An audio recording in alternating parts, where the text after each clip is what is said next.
네,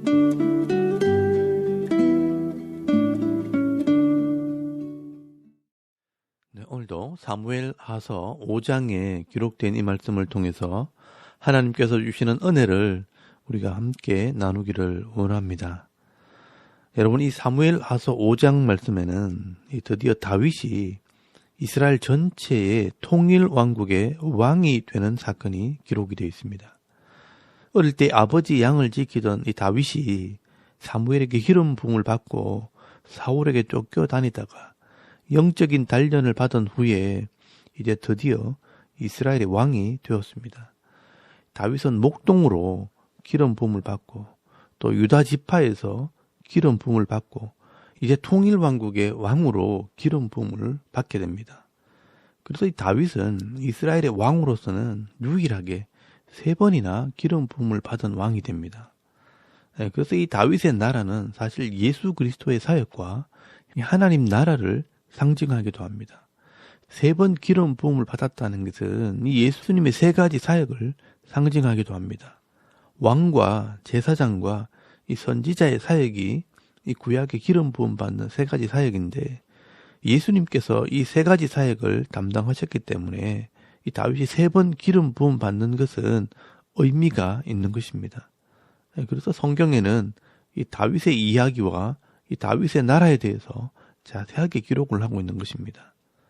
그래서 이 다윗의 나라는 하나님의 나라를 상징하기도 하고 또 예수님을 다윗의 자손 예수 그리스도라고 표현하기도 하는 것입니다. 그런데 오늘 이 다윗이 이 왕이 되는 모습을 보면 다윗이 억지로 왕이 되는 것이 아니라 너무나도 자연스럽게 왕이 됩니다. 어제도 말씀을 나누었지만 이 사울 왕이 죽고 아브넬도 죽고 이스보셋도 죽었습니다. 이제는 이스라엘을 다스릴 사람이 없었습니다. 그래서 이스라엘 어른들, 이 장로들이 이 다윗을 찾아오게 됩니다. 하나님께서 당신에게 기름을 부었고 당신이 이스라엘의 왕이 되어야 된다는 것입니다. 이게 자연스러운 것입니다. 세상의 권력은 억지로 빼앗고 경쟁하고 이겨야지만 차지하는 것이라면 이 다윗은 그렇지 않습니다. 때가 되었을 때 자연스럽게 지도자가 되고 또 그렇게 될 때 뒤끝이 없는 것입니다. 여러분 사무엘하서 5장 1절에서 2절까지 말씀해 보시면 이스라엘 모든 지파가 헤브론에 이르러 다윗에게 나와 이르되 보소서 우리는 왕의 권력이니이다. 전에 곧 사울이 우리 왕이 되었을 때도 이스라엘을 거느려 출입하게 하신 분은 왕이셨고 여호와께서도 왕에게 말씀하시기를 네가 내 백성 이스라엘의 목자가 되며 네가 이스라엘의 주권자가 되리라 하셨나이다 하니라 라고 말씀을 합니다. 여러분 이스라엘 어른들, 이 장로들이 헤브론으로 이 다윗을 찾아와서 다윗이 왕이 되는 것이 하나님의 뜻이라고 이야기를 합니다. 그래서 이 다윗은 모든 사람들의 지지를 받고 이스라엘 통일 왕국의 왕이 됩니다. 이것은 역사적인 큰 흐름에서 볼 때 대단한 일을 한 것입니다. 아브라함 때부터 갈대아 우르에서 넘어온 한 유목민의 후예가 이 가나안 땅을 점령해서 나라를 세우게 된 것입니다. 여러분 이것은 다윗 개인이 이루어 놓은 업적이 아니라 하나님께서 이루시는 구원과 하나님의 나라를 상징하는 것입니다. 하나님께서는 땅도 없고 자손도 없는 이 아브라함을 불러서 내가 땅과 자손을 주고 나라를 세우겠다고 약속을 하셨습니다. 그리고 이 아브라함은 이 약속을 믿은 것입니다. 그래서 아브라함은 믿음으로 순종했고 그 믿음 위에 그 하나님의 약속이 이루어진 것입니다. 여러분 이 다윗의 나라가 바로 예수 그리스도가 이 땅에 이루게 될 하나님의 나라를 상징하는 것입니다. 여러분 이때 이 다윗의 나이는 37살이었습니다. 4절에서 5절까지 말씀해 보시면 다윗이 30세에 헤브론에서 유다 지파의 왕이 되어 7년을 다스리고 이제 37살이 되었을 때 통일 왕국의 왕이 되어서 33년을 이스라엘을 다스리게 됩니다. 사실 이 33년이란 기간도 예수님께서 사역하신 기간과 똑같습니다. 그리고 이 다윗은 헤브론에서 예루살렘으로 올라가 이 예루살렘을 점령하게 됩니다. 이 말은 수도를 남쪽에 있는 헤브론에서 이 중앙에 있는 예루살렘으로 옮겼다는 것입니다. 그리고 그 성을 시온 산성이라 다윗성이라고 부르게 됩니다. 여러분, 이 시온이란 말은 요새라는 뜻입니다. 이 예루살렘이 산꼭대기에 있기 때문에 전략적으로도 굉장히 중요한 곳이었고 또 그 지역을 점령할 수 있는 가장 중요한 요새였습니다. 그래서 그곳을 다윗이 빼앗아 다윗성이라고 부르게 되었고 지금 예루살렘 성전이 서 있는 곳이 바로 다윗성입니다. 그런데 6절 말씀에 보시면 여부수 족속 사람들이 이 예루살렘의 자리를 잡고 비켜주지를 않는 것입니다. 여호수아 때부터 이 다윗 때까지 이 여부수 족속을 몰아내지 못하는 것은 이 사람들이 굉장히 강한 사람들이기 때문입니다. 그래서 이 여부수 사람들은 이 다윗을 조롱하게 됩니다. 여러분 6절 말씀에 보시면 네가 결코 이리로 들어오지 못하리라. 맹인과 다리 저는 자라도 너를 물리치리라 하면서 이 다윗을 조롱을 합니다. 이때 다윗은요 지혜를 내어서 물 깃는 데로 올라가서 예루살렘을 점령했다라고 말씀을 하고 있습니다. 여러분 이 예루살렘은 바위산이기 때문에 그 위에는 물이 없습니다. 그래서 샘이 있는 곳까지 굴을 파서 물을 길어 먹었습니다. 다윗이 그 샘에 있는 굴을 통해 이 군사들을 보내어서 그 성을 점령하게 된 것입니다. 그리고 이 두로와 히람을 통해서 왕궁을 지었다고 말씀을 합니다. 이렇게 해서 다윗은 예루살렘을 빼앗아 성을 짓고 또 시온 성이라 요새와 같은 성이라 다윗 성이라고 부르게 됩니다. 그런데 여러분 이 본문에서 우리가 눈여겨보아야 할 것은 다윗이 이렇게 이스라엘의 왕이 되고 또 예루살렘을 수도로 정한 것이 내 힘과 내 능력으로 된 것이 아니라 하나님께서 함께 하신 것이라고 다윗이 자랑을 하게 됩니다. 그래서 여러분 10절 말씀에 보시면 만군의 하나님 여호와께서 함께 계시니 다윗이 점점 강하여 가니라 라고 말씀을 하고 있습니다. 그리고 여러분 12절 말씀에 보시면 다윗이 여호와께서 자기를 세우사 이스라엘 왕으로 삼으신 것과 그의 백성 이스라엘을 위하여 그 나라를 높이신 것을 알았더라 라고 분명히 기록을 하고 있습니다. 여호와께서 나를 세우신 것이고 여호와께서 이 나라를 높이신 것을 다윗은 분명히 알았다라고 말씀을 합니다. 여러분 이것이 다윗의 위대함이고 이 다윗이 하나님께 쓰임받게 되는 이유입니다. 왕이 되었다고 자신을 자랑하지도 않고요. 또 자기의 능력으로 생각하지도 않는 것입니다. 하나님께서 자기를 세우셨고 또 이스라엘 백성들을 위해 이 나라를 높이셨다라는 것입니다. 그러니까 교만할 이유도 없고요. 자랑할 이유도 없는 것입니다. 이 다윗은 왕으로서의 사명을 감당하면 되는 것입니다. 여러분, 이 교회도 마찬가지입니다. 이 하나님의 나라는 하나님께서 세우시는 것이라는 것을 우리가 꼭 기억을 해야 합니다. 이것을 사람들의 뜻과 사람의 마음대로 할 수 있다고 하게 되면 문제가 생기게 됩니다. 이 각자에게 주어진 사명을 감당하게 되면 하나님께서 함께 하시고 또 점점 강하여진 은혜가 있다는 것을 여러분 꼭 기억하실 수 있길 바랍니다. 그리고 이렇게 다윗이 왕이 되었지만 이 다윗은 철저하게 하나님을 의지하는 왕이었다는 것을 증거하는 한 사건을 기록하게 됩니다. 여러분 그것이 바로 이 블레셋과의 전쟁 이야기입니다. 여러분 17절 말씀해 보시면 다윗이 왕이 되었다는 소식을 들은 이 블레셋 사람들이 시기가 나서 이 전쟁을 일으킵니다. 그리고 성경을 잘 보시면 다윗을 찾으러 왔다라고 말씀을 합니다.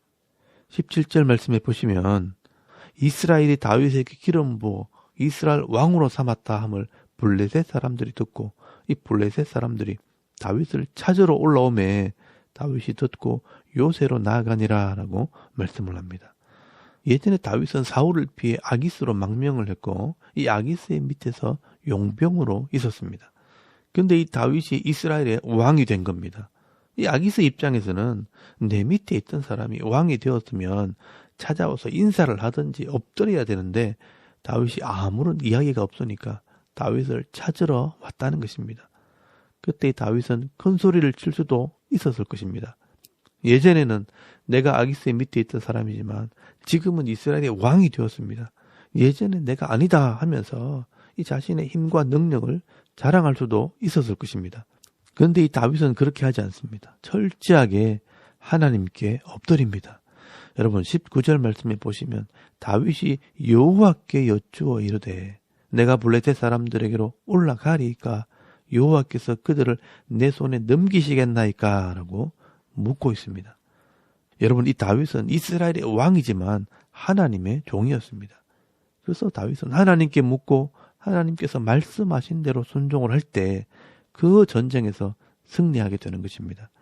그리고 다윗은 이 일을 잊지 않기 위해 그곳에 이름을 기록해 놓았습니다. 하나님 말씀대로 순종했더니 하나님께서 이 대적들을 흩으셨다라고 말씀을 합니다. 여러분 20절 말씀에 보시면 다윗이 바알 브라심에 이르러 거기서 그들을 치고 다윗이 말하되 여호와께서 물을 흩음 같이 내 앞에서 내 대적을 흩으셨다 하므로 그곳 이름을 바알 브라심이라 부르니라 라고 말씀을 합니다. 여러분 이 바알 브라심이란 말은 바알을 깨뜨렸다라는 뜻입니다. 내가 하나님을 의지했더니 하나님께서 내 대적들을 깨뜨려 주신 곳이라는 뜻입니다. 그리고 22절 말씀에 또 한 번 더 강조를 하고 있습니다. 이 블레셋 사람들이 다시 르바임 골짜기로 올라오니까 또 하나님께 묻습니다. 여러분 23절 말씀에 보시면 다윗이 여호와께 여쭈어 이르되라고 말씀을 합니다. 이번에는 하나님께서 뒤로 돌아 뽕나무 숲을 맞은편에서 그들을 기습하되 뽕나무 꼭대기에서 걸음 걷는 소리가 나거든 곧 공격하라 라고 말씀을 하십니다. 여러분 하나님께 이 다윗이 묻고 기도할 때 하나님께서는 앞에서도 이기게 하시고 뒤에서도 이기게 하셨다라고 말씀을 합니다. 그래서 이 다윗은 이 블레셋을 완전히 격파하고요. 게바와 겟셀까지 이 블레셋 땅까지 쫓아냈다라고 말씀을 하고 있습니다. 여러분 이렇게 다윗은 당당하게 이 통일 왕국의 왕이 되었지만 다윗은 더 겸손하게 하나님께 엎드리게 됩니다. 다윗이 왜 이렇게 철저하게 하나님께 엎드리는 사람이 되었느냐. 이 다윗이 사울에게 쫓겨다닐 때 자기 나름대로 머리를 쓰고 욕심을 따라 막 살아보니까 더 큰 문제를 만났고요. 수치와 부끄러움을 당하면서 깨닫게 된 것입니다. 내 지혜와 내 힘을 의지하는 것보다 하나님을 믿고 신뢰하는 것이 훨씬 낫다는 것을 삶을 통해서 배우게 된 것입니다. 그래서 이 다윗은 왕이 되어서도 하나님께 묻고 여쭈어 보는 믿음을 가지게 된 것입니다. 여러분 이것이 믿음이기도 하지만 다윗의 삶의 지혜이기도 한 것입니다. 그러니까 우리가 급하게 살 이유가 없습니다. 뭔가 문제가 생기면 잠깐 멈추고 하나님께 여쭈어 보면 되는 것입니다. 여러분 잠언서 16장 3절 말씀에 보시면 너의 행사를 여호와께 맡기라. 그리하면 네가 경영하는 것이 이루어지리라 라고 말씀을 합니다. 그리고 잠언서 16장 9절 말씀에도 보시면 사람이 마음으로 자기의 길을 계획할지라도 그의 걸음을 인도하시는 이는 여호와시니라 라고 말씀을 합니다. 여러분 이 다윗은 지혜로운 길을 선택한 것입니다. 그래서 다윗은 가는 곳마다 이기게 되고 그의 나라가 창대하게 되는 은혜를 누리게 되는 것입니다. 그래서 여러분 사무엘하서 5장 10절 말씀에 보시면 만군의 하나님 여호와께서 함께 하시니 다윗이 점점 강성하여 가니라 라고 말씀을 합니다. 여러분 오늘 저와 여러분도 이 사무엘하서 5장 말씀에 나타난 이 다윗의 믿음을 보면서 삶의 지혜를 배울 수 있길 바랍니다.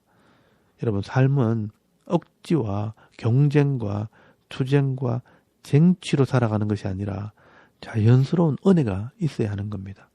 우리가 목표를 세우고 구호를 외치면서 이 목표를 달성하게 되면 내가 뭔가 해낸 것처럼 목에 힘을 주고 살아가지만 여러분 그게 절대로 오래가지 않습니다.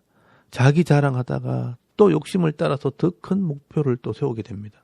그러다가 안 되면 서로 책임을 전가합니다. 네가 잘못했니? 내가 잘못했니? 서로 원망하고 불평하다가 결국 흩어지고 나눠지게 되는 일이 벌어지게 되는 겁니다. 여러분 결국은 얻는 것보다 잃는 것이 더 많고 스트레스 때문에 몸도 상하게 되는 겁니다. 그리고 여러분 교회는 절대로 하나님보다 앞서가면 안 됩니다.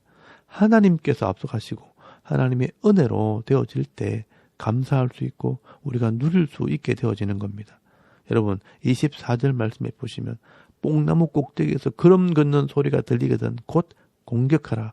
그때 여호와가 너보다 앞서 나가서 블레셋 군대를 치리라 하신지라 라고 말씀을 합니다. 여러분, 여호와가 너보다 앞서 나가서 적들을 치신다라고 말씀을 합니다. 여러분, 하나님께서 앞서 나가실 때 우리는 따라가면서 복을 누리면 되는 것입니다. 여러분, 오늘 저와 여러분은 내가 하나님의 사람으로 오늘 내게 주어진 삶에 최선을 다하고 억지로 하는 것이 아니라 자연스럽게 내게 주신 사명을 감당하시고요. 또 하나님께 묻고 기도하는 중에 앞서 가시는 이 하나님을 따라가게 될 때 점점 강해지고 형통하게 되는 삶을 살아갈 수 있는 저와 여러분의 이런 영적인 삶의 모습이 되실 수 있기를 주의 이름으로 축원합니다.